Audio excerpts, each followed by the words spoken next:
வணக்கம் மக்களே, சற்றுமுன் கிடைத்த மிக முக்கிய தகவல் ஒன்றை பார்க்க போகிறோம். சட்டென அறிவித்த ஓபிஎஸ் தொகுதியில் இபிஎஸ் தலையில் விழுந்த மிகப்பெரிய இடி.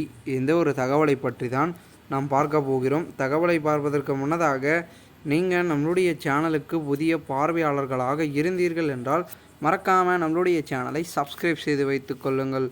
மக்களே, தற்பொழுதைய பொறுத்த வரைக்கும் நம்மளுடைய முக்கிய அங்கமாக இருக்கக்கூடிய பன்னீர்செல்வம் அவர்கள் ராமநாதபுரம் தொகுதியின் கேம் சேஞ்ச் அப்படின்ற மாதிரி ஆட்டநாயகனாக மாறிக்கொண்டிருக்கிறார் என்று கூறப்படுகிறது. ஏனென்றால் ஒரு பக்கம் புலம்பலில் இருந்தாலும் கூட இன்னொரு பக்கம் பலாப்பழ சின்னத்தை பொதுமக்களிடமே பார்த்திங்கன்னா எடுத்து சென்று விட்டார் என்று கூறப்படுகிறது. அதாவது இன்று பேசியிருந்தார் ஒரு தகவல் ஒன்று ஓபிஎஸ் அவர்கள். என்னன்னா, நான் மட்டுமே உண்மையான ஓபிஎஸ், மற்ற 5 பேருமே அதாவது டம்மியாக நிறுத்தப்பட்டிருக்கிறார்கள் என்று பார்த்திங்கன்னா முன்னாள் முதலமைச்சராக இருக்கக்கூடிய ஓபிஎஸ் அவர்கள் தெரிவித்திருக்கார். அப்படின்னா சொல்லியிருக்காருன்னா, எத்தனை ஓபிஎஸ் இருந்தாலும் சரி, அம்மா அவர்களால் 3 முறை 1 அல்ல 2 அல்ல 3 முறை முதலமைச்சராக ஆக்கப்பட்டிருக்கிறார்கள். இது மட்டும் இல்லாமல் 12 ஆண்டுகள் தொடர்ந்து அதிமுக பொதுச் செயலாளராக இருந்ததும் அந்த ஒரு நிலையில் ஒரு அங்கீகாரத்தில் இது மட்டும் இல்லை, இந்த ஓபிஎஸ் மட்டும்தான் என்று பார்த்திங்கன்னா உறுதிப்பட அழுத்தி சொல்லியிருக்கார் 12 ஆண்டுகளாக. அது இன்றி ஓபிஎஸ் வந்தால் அதாவது ஓபிஎஸ் வந்தாலே பார்த்திங்கன்னா அம்மாவின் நம்பிக்கை பெற்ற ஒரு சின்னமாக, ஒரு அம்மாவின் ஒரு தொலைநோக்கு வழிகாட்டியாக கூட நான் இருப்பேன், அப்படி இப்படின்னு சரமாரியாக பேசியிருக்கார். அங்கே ஒரு முக்கிய தகவல் ஒன்று விட்டிருக்காரு. ஜெயலலிதா அவர்கள் குறிப்பாக பன்னீர்செல்வத்தை முதலமைச்சர் ஆக்குவதற்கான காரணம் என்ன?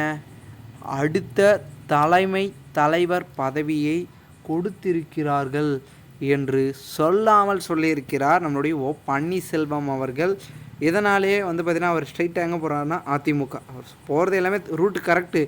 பட் இருந்தாலும் அவருடைய அந்த ஒரு தகவல் இது சொன்ன உடனே எடப்பாடி பழனிசாமிக்கு பேரிடி தான். 12 முறை பார்த்திங்கன்னா பொதுச் செயலாளர்னா அப்போது எடப்பாடி பெறுகிறது இடைக்கால, ஒரு வருஷமோ 2 வருஷமோ அப்படின்ற ஒரு சூழல் போயிட்டுருக்குங்க. இந்த ஒரு சூழலில் என்ன நடக்க போகிறது, என்ன மாதிரியான விஷயங்கள் என்பதனை நம்ம பொறுத்திருந்தான் பார்க்கணும். ஒரு பக்கம் 4 பக்கம் பார்த்திங்கன்னா முனைப்பு போட்டிகள் ஒரு பக்கம் போயிட்டுருக்கு. ஏன்னா அதிமுக பொதுச் செயலாளர் இபிஎஸ் ஒரு பக்கம் பார்த்திங்கன்னா அவர் எதிர்த்து ஓபிஎஸ் அவர்கள் வழக்கு தொடர்ந்தார்.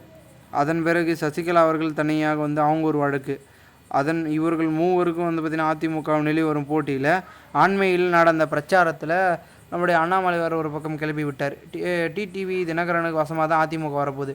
அப்போது 4 பேருமே பார்த்திங்கன்னா ஒரு சின்னத்துக்காக, அதாவது 2 இலைக்காக 4 பேர் மோதிக்கொண்டிருக்கிறார்கள் என்ற ஒரு சூழலும் ஏற்பட்டிருக்கிறது. பொறுத்திருந்து பார்க்கலாம் இந்த ஒரு நாடாளுமன்ற தேர்தல் யாருக்கு சாதகமாக அமையப் போகிறது, என்ன மாதிரியான விஷயங்கள் என்பதனை பொறுத்திருந்து பார்த்தால்தான் அனைத்தும் நமக்கு தெரிய வரும், புரிய வரும். மேலும் தற்பொழுதைய பொறுத்த வரைக்கும் இன்னும் கிட்டத்தட்ட 3 நாட்கள் இருந்து கொண்டிருக்கும் நிலையில் சரியான உறுதியான ஒரு சின்னத்தை, அதாவது யார் வர வேண்டும் என்று நீங்கள் நினைக்கிறீர்களோ கரெக்டாக வாக்குகளை செலுத்துங்கள். உங்களுடைய வாக்கு என்பது மிக முக்கியம் என்பதனை கூறி தற்பொழுது இந்த ஒரு தகவலை முடித்து வைக்கிறேன். இதுபோன்று நீங்கள் அரசியல் சாதனை நிகழ்வுகளாம் தினசரி தெரிந்து கொள்ள நம்மளுடைய சேனலை சப்ஸ்கிரைப் செய்து வைத்துக் கொள்ளுங்கள். கூட இருக்க பெல் ஐக்கானை ஆல்ல செட் பண்ணிங்க. அப்போ தான் நம்ம போடுற அரசியல் காணொலிகள் ஒன்றொன்றும் உங்களுக்கு நோட்டிஃபிகேஷன் மூலம்